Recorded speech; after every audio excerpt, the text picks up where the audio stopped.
እኔ ብዙ ወንድሞች እህቶቻችን እኔ ጋር ብዙ የሚግባቡ የሌላ እምነት ተከታይ ወንድሞች በጣም ወዳቸው ማከብራቸው በየቦታው በነገራችን ላይ ምእመናን እኔ ዘወትር ደጋግሜ በየሚዲያው እናገራለሁ።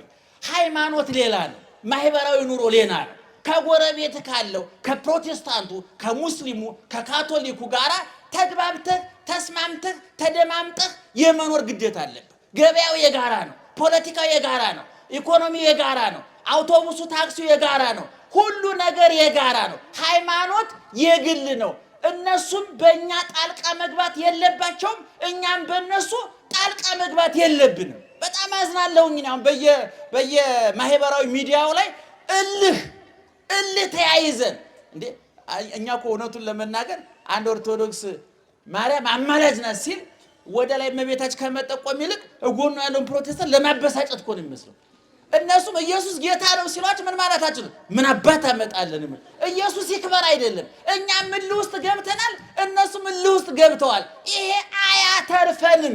ምናልባት ፕሮቴስታንት እህት ወንድሞቼ ካላችሁ ከልህ ውጡ፣ ከልህ እንውጣ። እናንተም ባጥራችሁ ውስጥ እኛም ባጥራችን ውስጥ በሚያገናኙን ነገሮች ደግሞ እንገናኛለን። እናንተ ሰዎች ናችሁ፣ እኛም ሰዎች ነን። እናንተም ኢትዮጵያውያን ናችሁ፣ እኛም ኢትዮጵያውያን ነን። እናንተም ትሞታላችሁ፣ እኛም እንሞታለን። እናንተም ትሞሸራላችሁ፣ እኛም እንሞሸራለን። በብዙ ነገር እንገናኛለን።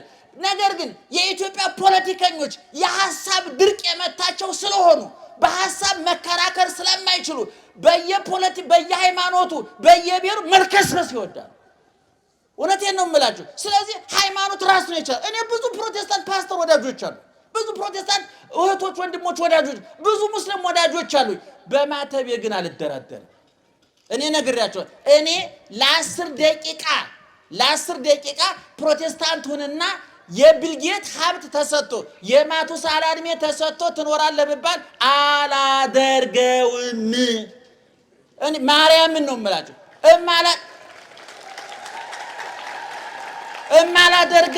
እማላደርገው ፕሮቴስታንቶች ወንድሞችን ስለምጠላ አይደለም፣ ሃይማኖቴን ጠንቅቄ ስለማውቀው ነው። አምነዋለሁ፣ ያመንኩትን አውቀዋለሁ። ቅዱስ ጳውሎስ እንዳለው ያመነውን እናውቃለን። እኛ ያወቅነውን አናምንም፣ ያመነውን ግን እናውቃለን። ያወቀውን የሚያምን ሳይንቲስት ነው። ታውቃላችሁ አይደል? ሳይንቲስቶች ያወቁት ነው የሚያምኑት። እኛ ግን ያመነውን ነው የምናውቀው አይደል? እግዚአብሔር እናምነዋለን፣ እናውቀዋለን። እስኪ ንገሩኝ እንኳን እግዚአብሔር ገብረ እግዚአብሔር በደንብ አናውቀውም። የሚገርማችሁ ነገር አንዳንድ እህቶቻችን ባል እናገባለን ብሎ ሲያጠኑ የኔ እውነቱን ለምን የሰው ልብ ከማግኘት እዚህ ወረድ ብሎ ነዳጅ መቆፈር ይቀላል። አታገኙትም። እህቶቻችን እየተጠናናን ነው እያላችሁ ጊዜያችሁን አታባክኑ። ምክንያቱም ሰው ድብቅ ፍጥረት በፍጹም እስካሁን ማጥናት ያልተቻለው የሰው ልጅ ነው። የሰው ልጅ ጨረቃን አጥንቷል፣ ወደ ማርስ የሆነ ፕላስቲክ ነገር ልኳል፣ ነዳጁን ቆፍሮ አውጥቷል። የሱን ልብ ግን ቆፍሮ ማውጣት አልተቻለም። ስለዚህ ማንን አያውቀውም። እንኳን እግዚአብሔር ራሳችን እንኳን አናውቀውም። እግዚአብሔርን እናውቀዋለን፣ እናምነዋለን። አቤት ስላመንነው ግን ምን እናደርገዋለን? እናውቀዋለን። ስላመንነው ነው የምናውቀው። ሳይንቲስቶች ግን ያወቁትን ነው የሚያምኑት። ፈላስፎች የማያውቁትን ነገር አይቀበሉም። እኛ ግን የምናምነውን እናውቀዋለን። አይደለም ቅድም እንደተናገርኩ። ለዚህ ነው በዕብራውያን 11:6 ላይ ወዘእንበለ ተአምኖሰ ኢይትከሀል ያስምርዎ ለእግዚአብሔር አለ። ያለ እምነት እግዚአብሔር ማስደሰት አይቻልም አለ። በማቴዎስ ወንጌል ምዕራፍ 11 ከቁጥር 27 ላይ ደግሞ እንዲህ ተብሎ ተጻፈ፣ ዋልቦ ዘአምሮ ለአብ ዘእንበለ ወልድ፣ ከወልድ በስተቀር አብን የሚያውቀው የለም። ዋልቦ ዘአምሮ ለወልድ ዘእንበለ አብ፣ ወልድንም ከአብ በስተቀር የሚያውቀው የለም ማለት። እንግዲህ እኛም እናውቀዋለን ብለናል አይደለም? አብ ወልድን የሚያውቅበት ወልድ አብን የሚያውቅበት የባህሪ መገናዘብና እኛ የምንረዳው አንድ አይነት አይደለም እንዴ? እንኳን እግዚአብሔርን እውነቱን ለመናገር ምእመናን የምንውጠውን ኪኒን እናውቀዋለን እንዴ? ታውቁታላችሁ? ዶክተሩ እኮ የሆነ ወረቀት ጽፎ ይሰጣችኋል አይደለም? ለፋርማሲ ወይ ክሊኒክ ሄዳችሁ እንድትገዙ ታነቡታላችሁ? አይነበብም። ማን ነው የሚያነበው? እናንተ ምናልባት ዶክተሩ እኮ እንደው እግዚአብሔርን ስለሚፈራ እንደው ነው እንጂ ይሄን ሰውዬ ግደለው ብሎ ቢጽፍላችሁ እኮ የምታውቁት ነገር እኮ የለም። ያን ማን ነው የሚያነበው? ፋርማሲስቱ ነው አይደለም? ያነብና ይሄን ጧት 2 ማታ 2 ዋጥ። ከምን ተመረተ? ማን አመረተው? የምናውቀው ነገር የለም። ዝም ብለን እንቅመዋለን በእምነት። እንግዲህ ፈረንጅ የሰራውን ነገር በእምነት የዋጥን ሰዎች እንዴት የፈጠረን በእምነት መቀበል ያቀተናል ወገኖች? እንዴት በእውነቱ ልብሳችን አውልቀን ታፋችንን ሰተን መርፌ እንወጋ የለ እንዴ? መርፌ ውስጥ መርዝ ብንወጋስ የምናውቀው ነገር አለ? መርፌውን አምነን የተወጋን ሰዎች እንደ ስጋዬን የበላ ደሜን የጠጣ የዘላለም ሕይወት አለው ብሎ ብሉኝ ጠጡኝ ብሎ ራሱን ቀርቶ ያጠጣ ራሱን ቆርሶ ያጎረሰ ራሱ ግብዣ ራሱ ጋባዥ ሆኖ የቀረበውን እግዚአብሔር እንዴት አናምነው ወገኖቻችን? ስለዚህ እኔ እምነቴን አውቀዋለሁ ስል ለምሳሌ እዚህ ውስጥ ወንዶቹ በስንት ቀናችሁ ክርስትና ተነሳችሁ?